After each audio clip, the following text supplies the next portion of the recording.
평안하셨습니까? 새해 첫 집회인데 세상은 어느 때보다도 아주 혼란스럽습니다. 그리고 2000년이 시작될 때에 Y2K라 그래서 예수님이 곧 오신다 했는데 벌써 25년이나 지났어요. 25년. 그래서 오늘 저는 예언에 관해서 좀 말씀을 드리고자 합니다. 자, 먼저 우리 이사야서의 한 말씀을 읽어보겠습니다. 이사야 34장 16절입니다. 너희는 여호와의 책을 자세히 읽어보라. 이것들이 하나도 빠진 것이 없고 하나도 그 짝이 없는 것이 없으리니 이는 여호와의 입이 이를 명하셨고 그의 신이 이것들을 모으셨습니다. 자, 여호와의 책을 어떻게 읽어보라고요?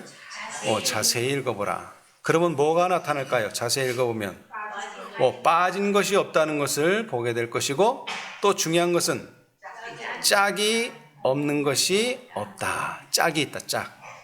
여러분, 성경이 전체 몇 권입니까? 66. 짝이 있죠?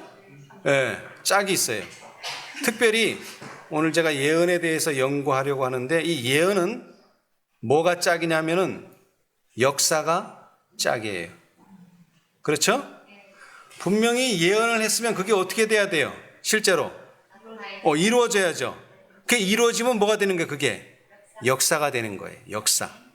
그래서 우리는 역사를 통해서 예언이 어떻게 성취되었는가 볼 수가 있어요. 그러므로 역사와 예언은 서로 짝이에요. 역사를 알고 예언을 알면 이것이 어떻게 조화를 이루는지 알아요. 그래서 이 특별히 혼란한 시대에 하나님께서 예언하신 것들, 특별히 하나님의 백성 이스라엘에게 있어서 가장 현저한 중요한 예언은 무엇일까요? 이스라엘 백성들에게 가장 현저하고 중요한 예언, 예수님 당시 하셨던 예언, 예루살렘의 멸망입니다. 더 정확히 말하자면 예루살렘에 있는 성전의 멸망입니다. 자, 마태복음 24장을 보겠습니다. 마태복음 24장. 예수님께서 직접 예언하셨어요. 선지자도 아니고 모세도 아니고 예수님이 직접 예언하셨어요. 마태복음 24장 1절로 2절. 예수께서 성전에서 나와서 가실 때 제자들이 성전 건물들을 가리켜 보이려고 나아오니 대답하여 가라사대 너희가 이 모든 것을 보지 못하느냐? 내가 진실로 너희에게 이르노니 돌 하나도 돌 위에 남지 않고 다 무너뜨리우리라. 아멘. 자, 여러분, 뭐를 예언하셨어요? 지금 너희가 보고 있는 이 성전이 뭐라고요? 돌 하나도 돌 위에 남지 않고 다 무너뜨리우리라. 무너진다는 예언을 하셨어요. 그렇죠? 그런데 이 예언은 그냥 이 예언으로 끝나는 게 아니에요. 이 예언, 예루살렘의 멸망의 짝은 또 무엇입니까? 자, 3절. 예수께서 감람산 위에 앉으셨을 때 제자들이 종용이 와서 가로되 우리에게 이르소서 어느 때 이런 일이 있겠사오며 또 주의 임하심과 세상 끝에는 무슨 징조가 있사오리까? 자, 어느 때에 이런 일이 있겠습니까 하는 이런 일은 어떤 일이죠? 돌 하나도 돌 위에 남지 않는 성전이 무너지는 때, 이때는 무슨 일이 있겠습니까?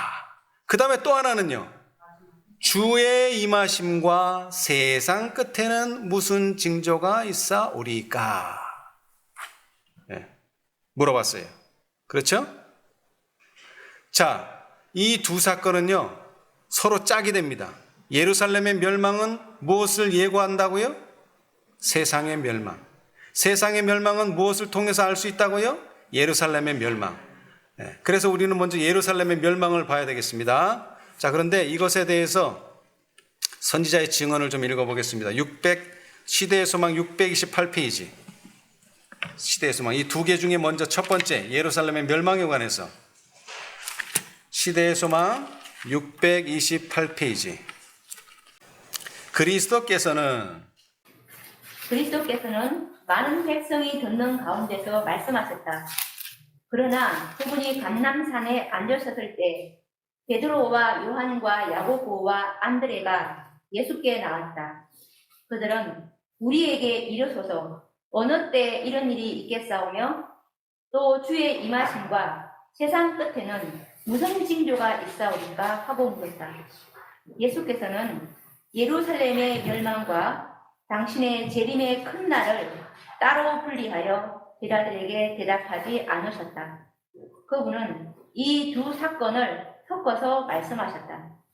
만일 예수께서 당신께서 보신 대로 장래에 일어날 사건들을 제자들에게 공개하셨다면 그들은 그 광경을 견딜 수 없었을 것이다.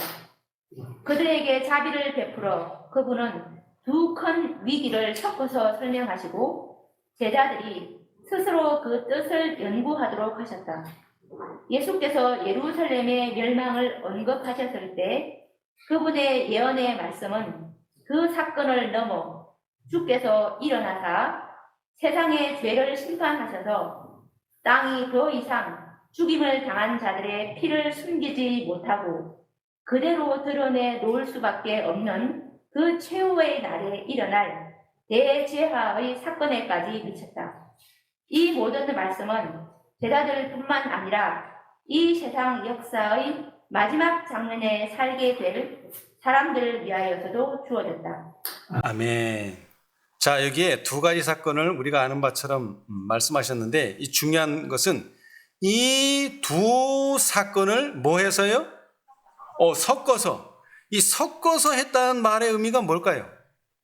따로따로 말씀을 안 하고 섞어서 뭔가 유사점도 있고 뭔가 차이점도 있겠죠? 그런데 유사점이 상당히 많은 것 같아요. 왜? 두 가지를 섞어만 해도 문제가 되지 않으니까. 유사하다는 것을 기억하시고 또 중요한 것은 제자들이 이 예언을 어떻게 하라고요? 스스로 그 뜻을 연구하도록 하셨다. 그러니까 찾아내야 돼요. 지금 예수님의 제자들은 재림의 날을 연구할 큰 의미가 없어요. 왜? 예수님 재림하실 날은 너무나 멀기 때문에. 그들은 뭘 연구해야 돼요? 일단 예루살렘의 멸망을 연구해야 돼요. 그리고 또 우리는 뭘 연구해야 돼요? 이미 예루살렘은 멸망했어요. 재림의 큰 날에 대해서 연구해야 돼요. 근데 이 재림의 큰 날을 연구하려면 또 뭐를 알아야 된다고요? 예루살렘의 멸망을 알아야 되고 또 예루살렘의 멸망을 알아야 되는 제자들은 스스로 연구해야 된다. 이것이 증언의 말씀이에요. 자, 그런데 예루살렘이 멸망한 적이 있습니까? 멸망한 적이 있죠. 멸망이라 그러면 좀 이상하지만 하여튼 포로로 잡혀간 적이 있죠. 70년 동안. 그런데 그때는 뭐를 할 수 있었어요? 예루살렘을 중건하라는 영이 날 수 있을 정도로 중건이 가능했어요. 중건. 리모델링이 가능했는데 지금 이 상황은요. 이 예루살렘의 멸망은요. 중건이 불가능해요. 왜? 2절에 뭐라 그랬어요? 돌 하나도 돌 위에 남지 않고 다 무너뜨리우리라. 이거 새로 시작하는 것도 아니고 새로 시작할 수도 없어요. 이건 완전한 멸망이에요. 다시 회복할 수가 없는 멸망이에요. 완전한 복구가 불가능한 완전한 멸망이에요. 예루살렘이 바벨론으로 포로 생활로 갈 수 있는 그런 상황이 아니에요. 무너지긴 무너지는데 그때도 무너졌죠. 그런데 그때는 회복할 수가 있었어요. 그러나 이 예루살렘의 멸망은 회복이 불가능해요. 세상의 끝도 똑같아요. 절대 회복되지 않습니다. 이것을 증언하는 사람이 한 사람 더 있는데 누구냐면 침례 요한이에요. 침례 요한. 예수님 앞서온 침례 요한. 마태복음 3장 10절을 읽어보세요. 이미 도끼가 나무 뿌리에 누였으니 좋은 열매 맺지 아니하는 나무마다 찍어 불에 던지우리라. 아멘. 자, 보세요. 도끼가 어디 있다고요? 나무 줄기에 있다고요? 나무 밑둥치에 있다고요? 아니에요. 뿌리라는 말이 뭐예요? 이거 자르면 나무 어떻게 되는 거예요? 이제 죽는 거예요. 가지는 자르면 또 날 수 있어요. 회생이 가능해요. 그러나 지금 이 상황, 예루살렘이 멸망하기 전 예수님께서 오신 이 상황은 이제 예수님을 받아들이느냐 거절하느냐에 따라서 이 나라의 운명이 완전히 결정돼서 더 이상 복구가 불가능한, 회복이 불가능한 상태가 된다는 것을 도끼가 나무 뿌리에 놓여 있다 이렇게 말하고 있어요. 자, 근데 재미있는 것은요. 자, 마태복음 24장 2절 한번 다시 읽어보겠습니다. 이 24장 전체가 예루살렘 멸망과 재림의 날에 대한 예언인데요. 자, 2절에 대답하여 가라사대 너희가 이 모든 것을 보지 못하느냐? 내가 진실로 너희에게 이르노니 돌 하나도 돌 위에 남지 않고 다 무너뜨리우리라. 대답하여 가라사대. 누가 질문을 했나요? 누가 질문했어요? 안 했어요? 1절에 보니까 질문한 사람은 없어. 근데 2절은 뭐라고 얘기해요? 대답하여 가라사대. 질문도 안 했는데 왜 대답을 하죠? 근데 예수님의 사례 중에 이런 경우가 있었어요. 자, 마태복음 9장 2절로 4절 한번 읽어보세요. 마태복음 9장 2절로 4절. 침상에 누운 중풍 병자를 사람들이 데리고 오거늘 예수께서 저희의 믿음을 보시고 중풍 병자에게 이르시되 소자야 안심하라 내 제사함을 받았느니라. 어떤 서기관들이 속으로 이르되 이 사람이 참남하도다. 예수께서 그 생각을 아시고 가라사대 너희가 어찌하여 마음에 악한 생각을 하는가. 아멘. 자, 여기서 보니까 여기도 질문한 사람이 있어요, 없어요? 없어요. 근데 예수님이 여기는 대답하여 가라사대는 아니지만 하여튼 말씀을 하셨어요. 아무도 물어보는 사람 없는데 예수님 혼자 말하시는 거예요. 너희가 어찌하여 마음에 악한 생각을 하느냐. 근데 이 말씀을 하신 이유는 누군가 마음 속으로 뭐라고 의문을 가졌어요? 이 사람이 참남하도다. 말은 안 했지만 마음으로 그런 마음을 가지고 있는 사람이 있기 때문에 예수님께서 그 마음을 보시고 그 마음의 질문에 대답하신 거예요. 이 마태복음 24장 2절도 마찬가지예요. 누가 질문한 사람은 없어요. 그런데 대답을 하셨어요. 근데 그 이유는 23장에 가면 정확하게 나와요. 23장, 그 앞장. 예수님께서 이 성전이 멸망하겠다 이거 처음 얘기가 아니에요. 23장 끝부분을 보면 마태복음 23장 끝부분 37절로 39절을 보면요. 예루살렘아 예루살렘아 선지자들을 죽이고 내게 파송된 자들을 돌로 치는 자여 암탉이 그 새끼를 날개 아래 모음같이 내가 내 자녀를 모으려 한 일이 몇 번이냐. 그러나 너희가 원치 아니하였도다. 보라 너희 집이 황폐하여 버림받으리라. 내가 너희에게 이르노니 이제부터 너희는 찬송하리로다. 주의 이름으로 오시는 이여 할 때까지 나를 보지 못하리라 하시니라. 아멘. 자, 여기도 보세요. 이미 뭐라고요? 너희 집이 뭐? 황폐하여 버림받으리라. 근데 이 너희 집이 정말로 유대인에 사는 집을 말할까요? 유대인에 사는 집? 이 원어를 보면요. 너희는 복수예요. 복수. 거기 많은 사람이 있겠죠? 그런 사람들의 집. 그러면 이 집도 복수가 돼야죠. 한 집에 다 사는 거 아니니까. 근데 이 집은 단수예요. 여기서 말하는 너희 집은 뭡니까? 성전을 말하는 거예요. 예수님께서 뭐라 그랬어요? 만민의 기도하는 집. 내 집이 저기 뭡니까? 도덕의 소굴이 되었도다. 그 집. 그 하나님의 성전. 이 성전이 뭐? 황폐하여 지는 것으로 끝나는 게 아니라 버린 바 되리라. 이거 복구 불가능입니다. 이것도. 그러면서 39절에 또 뭘 말씀하세요? 예루살렘의 멸망과 함께 너희가 이제 나를 보지 못한다. 언제까지? 다시 오실 때까지. 또 재림을 얘기하고 있죠. 그죠? 똑같은 상황이에요. 그래서 이 너희 집이 황폐하리라는 말씀을 들었기 때문에 다시 또 돌 하나도 돌 위에 남지 않는다니까 왜 예수님은 자꾸 망한다는 소리를 계속 말씀하실까? 제자들이 마음으로 뭐하고 있었어요? 의문을 가지고 있기 때문에 예수님께서 거기에 대한 대답을 하시는 거예요. 대답. 그렇죠? 제자들이 성전을 보고 있는 생각과 예수님이 지금 성전을 보고 있는 생각이 달라요. 제자들은 뭘 보고 있어요, 지금? 현재. 예수님은요? 미래. 예수님은 미래를 보고 있는 거예요. 제자들은 현재만 보고, 예수님은 미래를 봤어요. 그런데 그 상황이 현재와 미래는 전혀 다르다는 것입니다. 여러분, 베드로가 이렇게 말했습니다. 베드로후서 1장 9절. 베드로후서 1장 9절. 이런 것이 없는 자는 소경이라 원시치 못하고 그의 옛 죄를 깨끗게 하심을 잊었느니라. 아멘. 자, 여러분, 소경이 어떤 사람입니까? 앞을 못 보는 사람이죠? 그런데 전혀 못 보는 사람도 있어요. 전혀. 근데 어떤 사람도 있어요, 또? 조금은 봐요. 얼마나 조금? 가까이는 보여요, 가까이. 근데 뭐가 안 보여? 멀리, 원시가 안 돼, 원시. 멀리를 못 봐요, 멀리. 가까이는 보는데 멀리 못 보는 소경도 있어요. 전혀 못 보는 소경도 있지만, 이 제자들은요, 현재는 보는데, 또 유대인들도 현재는 보는데 뭘 못 봐요? 미래를 못 봐요. 예언적인 안목이 없는 소경이에요. 근데 이런 소경이 또 어디에 나옵니까?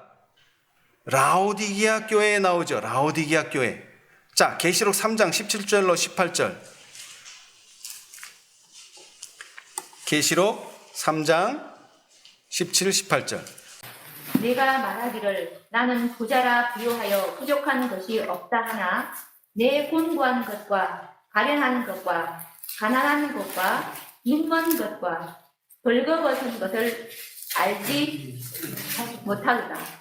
내가 너를 권하노니 내게서 불로 연단한 금을 사서 부유하게 하고 흰 옷을 사서 입어 벌거벗은 수치를 보이지 않게 하고 안약을 사서 눈에 발라보게 하라. 예, 이 라오디게아인도 눈먼 상태예요. 눈먼 상태. 근데 이 라오디게아인도 눈이 멀긴 했지만 소경이긴 하지만 전혀 안 보이는 사람은 아니에요. 전혀 안 보이는 사람은 아니에요. 가까이는 봐요. 근데 뭘 못 봐요, 이 사람도? 원시치, 멀리, 예언적인 안목이 없어요. 이것을 어떻게 알 수 있느냐 하면은, 자, 여러분, 눈이 완전히 먼 사람 약 발라서 보이나요? 안 보여요. 그러나 조금이라도 보이는 사람들은 약 발라서 치료가 가능해요. 그러나 전혀 앞을 못 보는 사람들은 약 발라서 될 일이 아니죠. 자, 복음 성경 있으시면 우리 화이트부인의 주석 3장, 계시록 3장 18절로 20절, 양심을 위한 정확한 시력. 이걸 한번 읽어보겠습니다. 눈은 예민한 양심이요 내부의 빛, 곧 마음의 빛이다. 온 영혼과 전 존재의 영적 건강은 사물을 보는 눈의 정확한 시력에 달려있다. 하나님의 말씀인 안약은 그것을 양심에다 적용시킬 때 양심을 예민하게 한다. 이는 그 말씀이 죄를 깨닫게 하기 때문이다. 그러나 눈이 치료를 받고 오직 하나님의 영광만을 향하게 하려면 예민하게 될 필요가 있다. 죄인이 위대하신 하나님의 도덕경을 바라볼 때 그는 하나님이 그를 보는 것 같이 자신을 본다. 그리고는 하나님께 대한 회개와 주 예수 그리스도를 향한 믿음을 활용한다. 라오디게아인들은 완전히 눈이 먼 것이 아니다. 완전히 눈이 멀었더라면 안약이 그들의 시력을 회복시키는 데 아무 역할도 하지 못하였을 것이다. 그리스도께서 하시는 말씀은 이것이다. 그대의 자부심을 버림으로써 그대에게 아무리 귀중한 것이라 할지라도 모든 것을 포기함으로써 그대는 금과 옷과 그대를 볼 수 있게 해줄 안약을 살 수가 있다. 아멘. 자, 라오디게아는 완전히 눈 멀었다고요? 아니요, 치료가 가능해요. 왜? 안약을 주셨으니까. 자, 그런데 이 안약이 뭐라고요? 하나님의 말씀인 안약은. 근데 이 안약만 있다고 되나요? 그것을 양심에다 적용시킬 때 양심을 예민하게 한다. 시력을 예민하게 한다. 뭐 그런 뜻입니다. 그래서 시편에서는 그랬죠? 주의 말씀은 내 발의 등이요 내 길의 빛이니이다. 예, 안약은 말씀이에요, 말씀. 근데 이 말씀은 가지고 있다고 중요한 게 아니에요. 그 말씀을 눈에 달라야 돼요. 하나님의 말씀이나 안약은 그것을 양심에다 적용시킬 때 양심을 예민하게 한다. 예, 다시 말하자면 라오디게아인은 눈이 멀었는데 전혀 못 보는 것이 아니라 멀리를 못 보는 거예요. 가까이는 보는데 현재는 보는데 미래를 못 보고요. 예언적인 안목이 없어요. 자, 그런데 아까도 말했지만 이 원시치 못한다고 말한 사람이 누굽니까? 이런 것이 없는 자는 소경이라 원시치 못하고 이걸 누가 말했어요? 베드로서 1장 9절이잖아요. 그렇죠? 자, 그런데 여러분이 아시는 것처럼 베드로는 어떤 경험을 했죠? 자신이 소경이었음을 경험했어요. 뭐는 보는데, 요 앞에 있는 거는 보는데, 뭐는 좀 더 멀리를 보지 못했어요. 뭐 몇 년도 아니에요. 몇십 년도 아니에요. 불과 몇 시간 후를 보지 못해서 울면서 회개했어요. 그렇죠? 예. 자, 우리 마태복음 26장 34, 35절을 보겠습니다. 마태복음 26장 34절, 35절. 예수께서 가라사대 내가 진실로 내게 이르노니 오늘 밤 다 울기 전에 내가 3번 나를 부인하리라. 베드로가 가로되 내가 주와 함께 죽을지언정 주를 부인하지 않겠나이다 하고 모든 제자도 이와 같이 말하니라. 아멘. 자, 그런데 베드로가 이 예언을 받아들였어요? 아니요, 부인했죠. 네, 부인했어요. 그런데 75절 마태복음 26장 같은 장 75절 얼마 지나지 않아서 무슨 일이 벌어졌어요? 이에 베드로가 예수의 말씀에 닭 울기 전에 내가 3번 나를 부인하리라 하심이 생각나서 밖에 나가서 심히 통곡하니라. 아멘. 자, 그런데 내가 나를 부인하리라 이렇게 말하지 않고 3번 나를 부인하리라. 3번. 네. 자, 베드로는 말합니다. 예언에 대해서 아주 많은 경험을 한 아주 뼈저린 경험을 한 베드로는 베드로후서 1장 19절 또 우리에게 더 확실한 예언이 있어 어두운 데 비치는 등불과 같으니 날이 새어 샛별이 너희 마음에 떠오르기까지 너희가 이것을 주의하는 것이 가하니라. 아멘. 자, 보세요. 예언이 있어요. 근데 그 예언 중에서도 또 어떤 예언이 있다고요? 확실한 에다 하나를 더 붙여야죠. 더 확실한 예언이 있다. 자, 베드로의 예를 들어봅시다. 자, 마태복음 26장 34절 아까 읽었지만 내가 3번 나를 부인하리라. 자, 누가복음 22장 34절 읽어보세요. 가라사대 베드로야 내가 내게 말하노니 오늘 닭 울기 전에 내가 3번 나를 모른다고 부인하리라 하시니라. 자, 여기도 뭐라고요? 3번 나를 부인하리라. 자, 요한복음 13장 38절. 예수께서 대답하시되 내가 나를 위하여 내 목숨을 버리겠느냐 내가 진실로 진실로 내게 이르노니 닭 울기 전에 내가 3번 나를 부인하리라. 아멘. 자, 이 세 성경절의 공통어는 내가 3번 나를 부인하리라. 마태가 말했고 누가가 말했고 요한이 말했어요. 자, 분명히 말했어요. 한 번도 아니고 두 번도 아니고 몇 번? 3번. 자, 그런데 마가는 더 확실하게 말합니다. 더 확실하게. 마가복음 14장 30절 뭐라고 말했습니까? 예수께서 가라사대 내가 진실로 내게 이르노니 오늘 이 밤 닭이 2번 울기 전에 내가 3번 나를 부인하리라. 아멘. 자, 뭐라고 더 확실하게 말했어요? 닭이 2번 울기 전에 내가 나를 3번 부인하리라. 자, 그 같은 장 72절. 닭이 곧 2번째 울더라. 이에 베드로가 예수께서 자기에게 하신 말씀 곧 닭이 2번 울기 전에 내가 3번 나를 부인하리라 하심이 기억되어 생각하고 울었더라. 아멘. 왜 이 기억이 이제서야 난 걸까요? 그죠? 여러분, 베드로가 부인할 뿐만 아니라 모든 제자들이 도망갈 것을 겟세마네 동산에 오시기 전에 예수님이 제자들에게 말을 했어요. 그러면 겟세마네 동산에 왔으면 몇 시간 전, 불과 몇 시간 전이에요. 정확한 시간은 없지만 그날 하루 안에 다 이루어진 일이에요. 그러면 그걸 기억을 했으면 뭐를 했었어야 돼요? 예수님께서 기도하실 때 같이 기도를 했었어야 돼요. 근데 그들은 그것을 까맣게 잊어버렸어요. 기억을 못했어요. 근데 나중에 본인이 닭이 2번 울고 나서 3번 부인하고 나서야 그제서야 기억이 되어 생각하고 울었더라. 때는 이미 늦었죠. 네. 자, 누구나 이 사도들 중에서 다 도망을 했기 때문에 그들에게 예언한 이 말씀이 그들 자신에게서 이루어졌다는 것을 알기 때문에 그들은 예언이 얼마나 중요하다는 것을 아마 분명히 알았을 겁니다.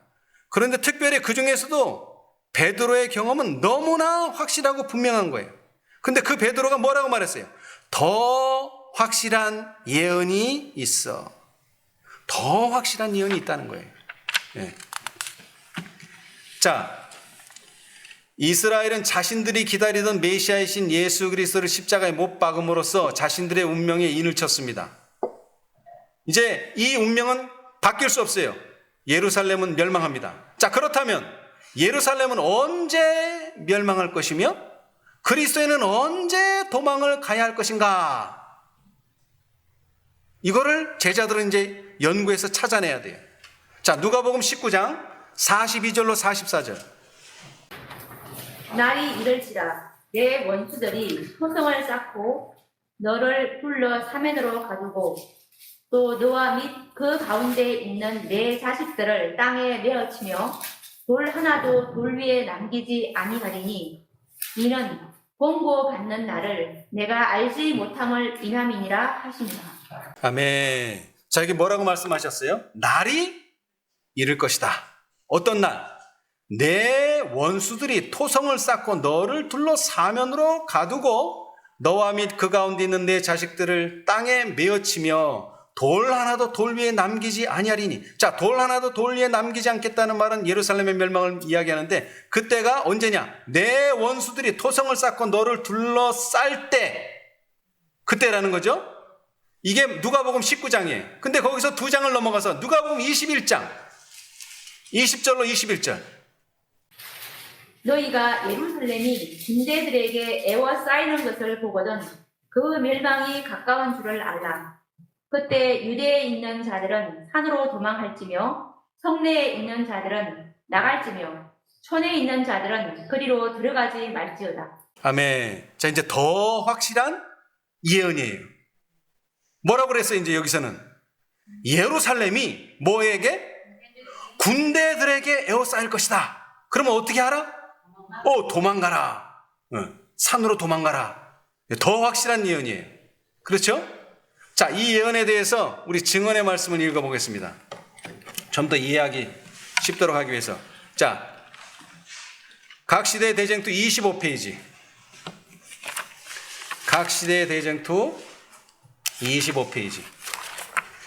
자비롭게도 그 제자들에게 미래가 가리워졌다. 자비롭게도 그 제자들에게 미래가 가리워졌다. 그때에 그들이 구속주께서 고난을 받으시고 돌아가실 곳과 그 도시와 성전이 멸망당하게 될 2가지의 무서운 사실을 완전히 깨달았었다면 그들은 두려움에 눌려 압도당하고 말았을 것이다. 그리스도께서는 그들에게 세상의 종말이 있기 전에 일어날 큰 사건들의 윤곽만을 보여주셨다. 그분의 말씀이 당시에는 완전히 이해되지 못하였으나 당신의 백성들이 그때 주어진 교훈을 필요로 하게 될 때 밝혀질 것이었다. 그분께서 말씀하신 예언에는 2가지 의미가 있었다. 그것은 예루살렘의 멸망의 전조를 보여주는 동시에 마지막 큰 날에 두려운 사건을 미리 알려주는 것이었다. 아멘. 자, 여러분 이거 잘 이해하셔야 되는데 그분의 말씀이 당시에는 완전히 이해되지 못하였으나 언제 밝혀진다고요? 당신의 백성들이 그때 주어진 교훈을 필요로 하게 될 때에 밝혀지게 될 것이다. 예언이 주어진 그 당시에 제자들은 완전히 이해는 못했어요. 근데 시간이 지나면서 그 교훈이 정말로 필요하게 될 때 그것을 이해하게 되었다는 것입니다. 그렇죠? 네, 마지막 재림의 날도 마찬가지입니다. 지금 재림에 대한 많은 예언들이 있지만 그것이 우리가 다 완전히 이해된 건 아니에요. 그러나 분명한 것은 당신의 백성들이 그때 주어진 교훈을 필요로 하게 될 때에는 분명히 밝혀지게 될 것이다. 자, 그 다음 한번 읽어보세요. 예수께서는 당신의 말씀을 듣고 있는 제자들에게 개혁한 이스라엘에게 내릴 심판, 특히 메시아를 거절하고 십자가에 못 박은 일로 인하여 그들에게 내릴 보응의 징벌을 선포하셨다. 두려운 사건이 결정에 이르기 전에 먼저 분명한 징조가 있을 것이다. 그 무서워하던 시간은 갑자기 또한 신속히 이를 것이다. 구주께서는 당신을 따르는 사람들에게 그러므로 너희가 선지자 다니엘의 말한 바 멸망에 가증한 것이 거룩한 곳에 선 것을 보거든 그때 유대에 있는 자들은 산으로 도망할지어다 라고 경고하셨다. 곧 우상 숭배하는 로마의 군기가 예루살렘 성벽 밖 수마일까지 미치는 거룩한 땅에 세워질 때 그리스도를 따르는 사람들은 도망하여 안전을 얻어야 할 것이었다. 경고하는 징조가 보일 때 도망하기를 원하는 사람들은 지체 없이 서둘러야 할 것이었다. 예루살렘은 물론이요 온 유대 땅에서도 도망하라는 신호에 즉시 순종해야 할 것이었다. 그때 지붕 위에 있던 사람은 아무리 값진 보물이라 해도 그것을 건지기 위해 내려가서 집 안으로 들어가지 말 것이었다.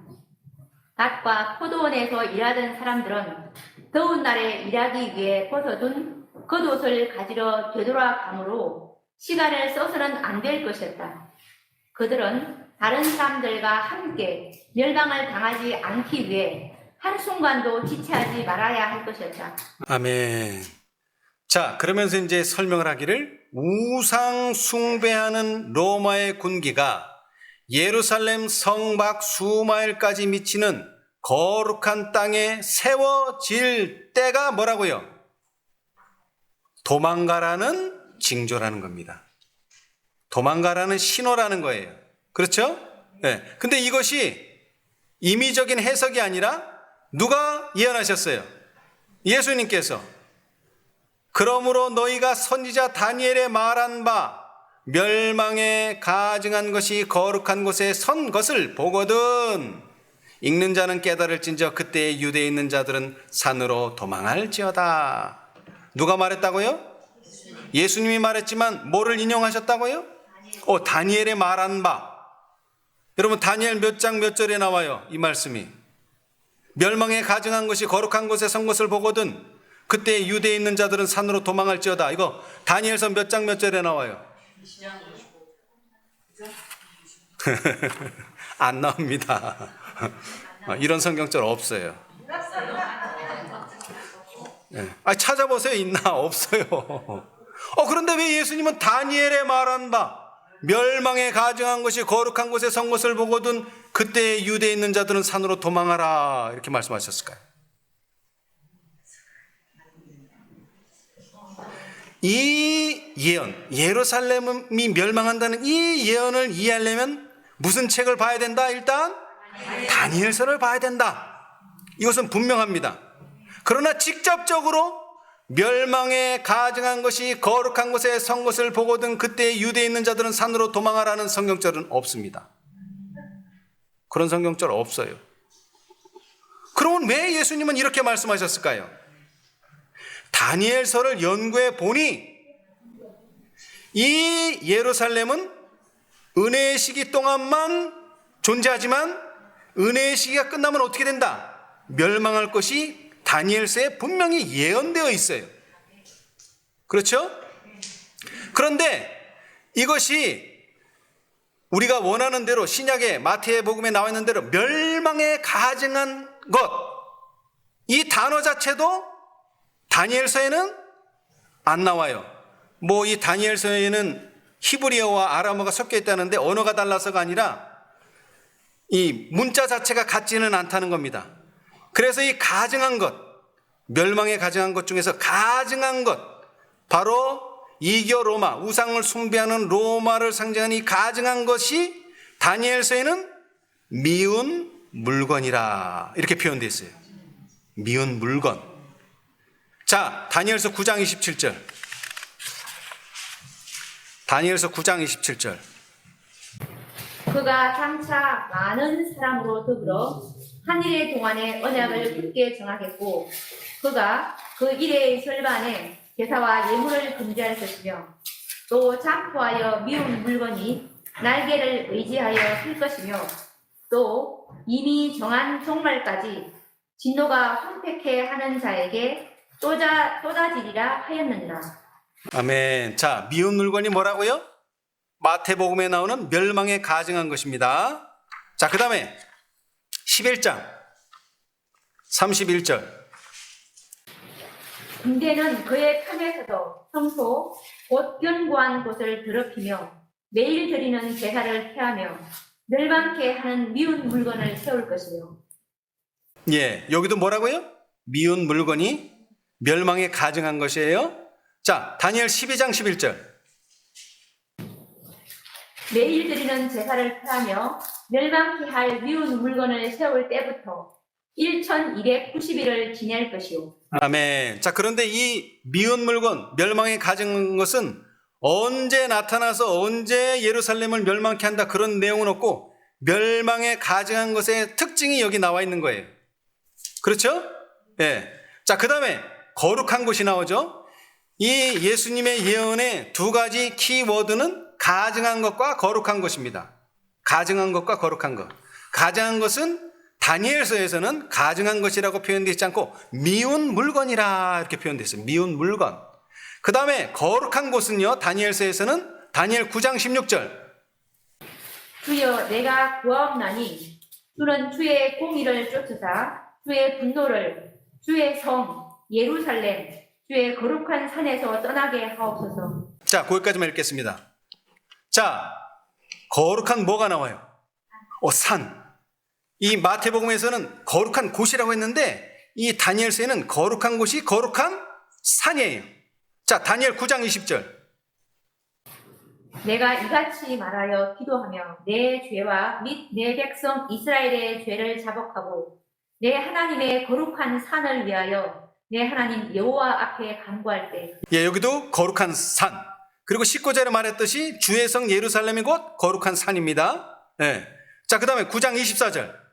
내 백성과 내 거룩한 성을 위하여 70일에로 기한을 정하였나니. 자, 거기까지요. 자, 여기도 뭐예요? 거룩한 곳이 바로 거룩한 성입니다. 그리고 다니엘 11장 45절. 그가 장막 진전을 바다와 영화롭고 거룩한 산 사이에 베풀 것이다. 그의 끝이 이르리니 도와줄 자가 없으리라. 아멘. 자, 여기도 뭡니까? 거룩한 산. 자, 이제 두 가지 단어 나왔어요. 가증한, 가증한 것이 미운 물건이라는 것. 그 다음에 거룩한 곳은 거룩한 산 또는 거룩한 성, 곧 예루살렘을 가리킨다는 것. 그런데 이것이 누구에 의해서 멸망할지 그런 거는 여기 없어요. 근데 미운 물건을 연구하면 나오죠? 로마라는 것이. 자, 근데 한 나라가 멸망하는 방법에는 여러 가지가 있습니다. 성경에. 기근으로 멸망할 수도 있고요. 온역으로 멸망할 수도 있고요. 재앙으로 멸망할 수도 있고요. 또 전쟁으로 멸망할 수도 있습니다. 자, 그런데 이스라엘은 어떻게 멸망할 수밖에 없나요? 바벨론에 어떻게 잡혀갔나요? 기근으로 잡혀갔나요? 온역으로 잡혀갔나요? 재앙으로 잡혀갔나요? 전쟁을 통해서 잡혀갔어요. 자, 그런데 북방 이스라엘이 잡혀갈 때는 누구에게 잡혀갔어요? 아수르. 왜 아수르에게 잡혀갔죠? 그때 당시에 최강국이, 그 시대의 최강국이 아수르예요. 유다는 누구에게 멸망했죠? 바벨론. 왜 바벨론에게 멸망했어요? 그때 당시에 최강국이 바벨론이에요. 예수님 당시에 최강국은 어느 나라입니까? 로마입니다. 그러면 누구한테 멸망당할까요? 로마에게. 그죠? 그 다음에 무엇을 통해서? 전쟁을 통해서. 그죠? 그 다음에 말한 대로 이 성을 포위하고서 결국 공격해 들어와서 멸망시킬 것이다. 다니엘서를 종합해보면 그런 결론이 나옵니다. 그렇죠? 네. 그래서 예수님은 그렇게 말씀하신 거예요. 그리고 그대로 됐어요. 근데 중요한 것은 시기에 언제 그렇게 되었는가? 언제? 이게 아주 중요한 포인트인데요. 왜? 시간이 중요하기 때문에 그래요. 시간이. 다 예언이 맞는데 시기가 안 맞는다. 그러면 우리는 좀 더 생각해 봐야죠. 자, 그런데 이제 이 예루살렘의 멸망에 관해서 좀 보기 위해서 우리 각시대 대쟁투 30페이지를 좀 읽어보겠습니다. 각시대 대쟁투 30페이지. 각시대 대쟁투 30페이지. 제자들에게 연구하라는 것은 성경절 그대로 보여주시지 않으셨다는 것입니다. 그래서 연구를 해봐야 돼요. 30페이지. 그리스도인은 예루살렘의 멸망 때 한 사람도 그리스도인은 예루살렘의 멸망 때 한 사람도 죽임을 당하지 않았다. 그리스도께서 당신의 제자들에게 미리 경고하셨으므로 그분의 말씀을 믿은 모든 사람은 그 약속의 징조에 유의했다. 예수님께서는 너희가 예루살렘이 군대들에게 에워싸이는 것을 보거든 그 멸망이 가까운 줄을 알라. 그때 유대에 있는 자들은 산으로 도망할지며 성 내에 있는 자들은 나갈지며 라고 말씀하셨다. 로마군은 세스티우스의 지휘 아래 그 성을 포위하였다. 그러나 모든 면에서 즉각적으로 공격하기에 유리한 것처럼 보였을 때 그들은 갑자기 그 포위를 풀고 퇴군하였다. 성 안에 포위되었던 사람들은 적군을 격퇴할 수 없음을 알고 항복하려던 찰나였는데 그때 아무런 명백한 이유 없이 로마의 대장은 군사를 철수시켰다. 하나님의 자비로운 섭리가 하나님의 백성의 유익을 위해 사건들을 조정하고 계셨다. 약속된 징조가 기다리고 있는 그리스도인들에게 주어졌다. 이제 구주의 경고를 순종하고자 하는 모든 사람에게 이때가 절호의 기회였다. 하나님께서는 유대인이나 로마인을 막론하고 그리스도인들이 도망하는 일은 막을 수 없도록 사건들을 그렇게 조정하셨다. 세스티우스가 퇴각하는 것을 본 유대군은 예루살렘 성에서 나와서 물러가는 적군을 추격하였다. 그리하여 두 군대가 교전하는 동안에 그리스도인들은 성을 빠져나갈 기회를 얻었다. 그리고 이때에는 그들을 막으려고 노력했던 원수들이 지방에는 없었다. 그 성이 포위된 당시에 유대인들은 장막절을 지키기 위해 예루살렘에 모여 있었으므로 전국의 그리스도인들이 모두 방해받지 않고 도망할 수 있었다. 그들은 지체하지 않고 안전한 곳, 즉 요단강 건너편 베레아 땅에 있는 벨라성으로 피난하였다. 아멘. 자, 여기 보세요. 감사한 것은 그리스도인은 예루살렘의 멸망 때 한 사람이 죽었다고요? 한 사람도 죽임을 당하지 않았다. 왜요? 이미 경고를 해놨고 약속된 징조가 보이자마자 그리스도인들은 한결같이 도망을 가버렸기 때문에 그래요. 그렇죠? 자, 그런데 이 예루살렘 성이 포위된 당시는 시기적으로 언제였다고 그랬습니까? 장막절이다. 장막절. 예. 이걸 기억해 놓으세요. 왜냐하면 이제 백과사전을 볼 텐데 이것들이 다 똑같아요. 증언의 말씀과 역사가 똑같기 때문에. 자, 장막절에는 사람들이 다 어디로 모이죠? 1년에 3번 예루살렘으로 모입니다. 6월절 때, 그 봄절기 때, 그 다음에 오순절날, 그 다음에 마지막으로 장막절을 기해서 7월 달에 나팔절, 그 다음에 속죄일, 장막절, 이 세 절기를 지키기 위해서 7월 달엔 다 모였어요. 그래서 모든 그리스도인들까지도 절기를 지키기 위해서 모였기 때문에 그 징조는 모든 사람이 볼 수가 있었어요. 자, 그래서 이제 위키백과를 보겠어요. 저 인터넷 백과사전 위키백과. 여기는 이렇게 표현했어요. 제1차 유대 로마 전쟁이라. 이렇게. 갈릴리, 지금 이제 백과사전을 읽는 겁니다. 갈릴리 지역을 진압한 로마군은 유대 중앙부로 전선을 옮겨 68년까지는 거의 모든 북부 유대 지방의 반란이 진압되고, 여름에는 로마군이 예루살렘을 동쪽과 서쪽, 북쪽에서 포위하게 되었다. 하지만 이 단계에서 네로 황제의 죽음으로 유대 전쟁은 1년 반 동안 중단된다.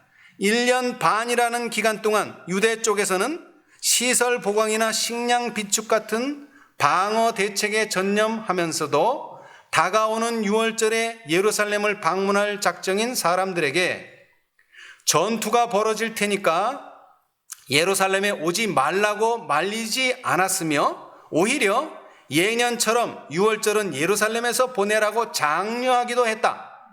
유일신 여호와가 지켜주는 예루살렘이 이겨도 로마의 손에 떨어질 리가 없다고 굳게 믿었다고 한다. 예. 1년 반이라는 기간이 주어졌어요. 물론 그동안 얼마나 도망갈 수 있었는지는 모르겠지만 상당히 적지 않은 시간이에요. 근데 예수님은 뭐 하라 그랬어요? 느긋하게 도망가라 그랬어요? 여유 있게? 아니요. 마태복음 24장 17, 18절에 보니까 지붕 위에 있는 자는 집 안에 있는 물건을 가질러 내려가지 말며 땅에 있는 자는 겉옷을 가질러 뒤로 돌이키지 말지어다. 이때 당시에요, 이 장막절을 지키기 위해서 들어왔는데 이 예루살렘 성에요, 수백만 명이 모였어요. 수백만 명. 그 중에 그리스도인이 얼마인지는 모르겠지만 그 수백만 명을 뚫고 나오려면은 천천히 느긋하게 나올 수 있어요?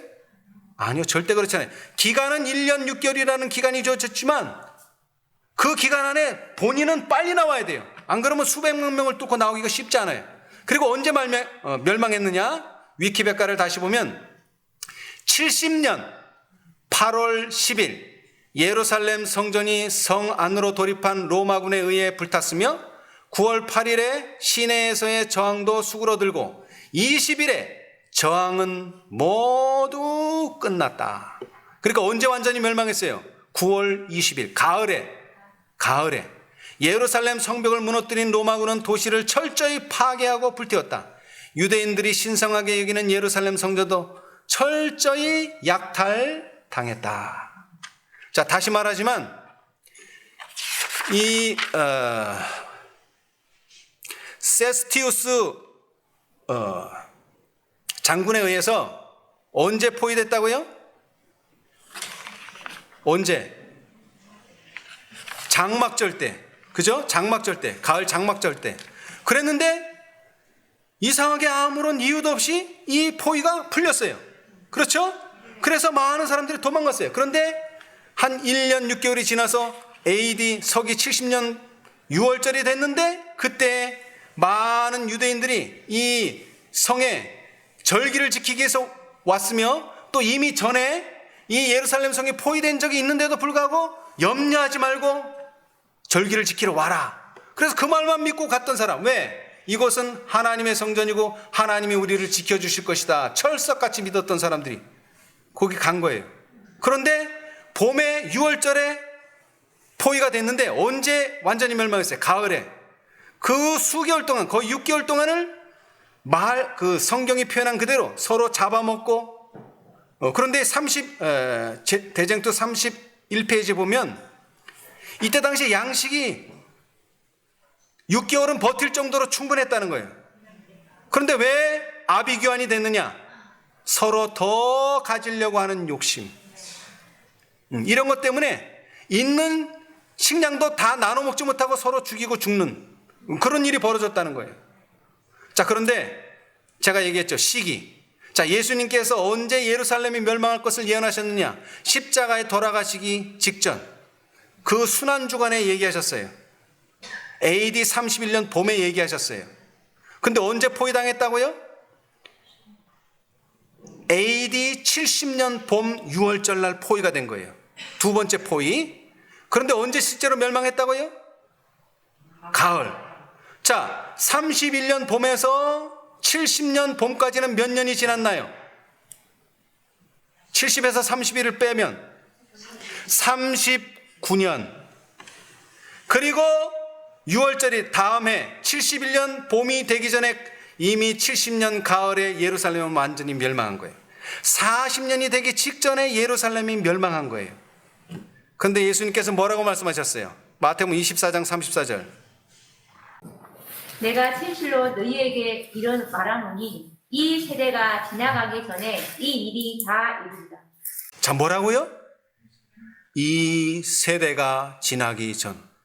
40년 지나기 전에 망한다 이랬으면 얼마나 좋아요. 근데 뭐라고 말했어요? 이 세대. 여러분, 한 세대를 여러 가지로 말할 수 있어요. 사람이 몇 살까지 산다고요? 보통은 70살, 강건하면 80살. 그러면 이 세대는 80년, 70년을 말하는 것이냐? 그렇지 않다는 것이죠. 여러분, 2300주야의 근간이 되는 계산법이 어디서 나옵니까?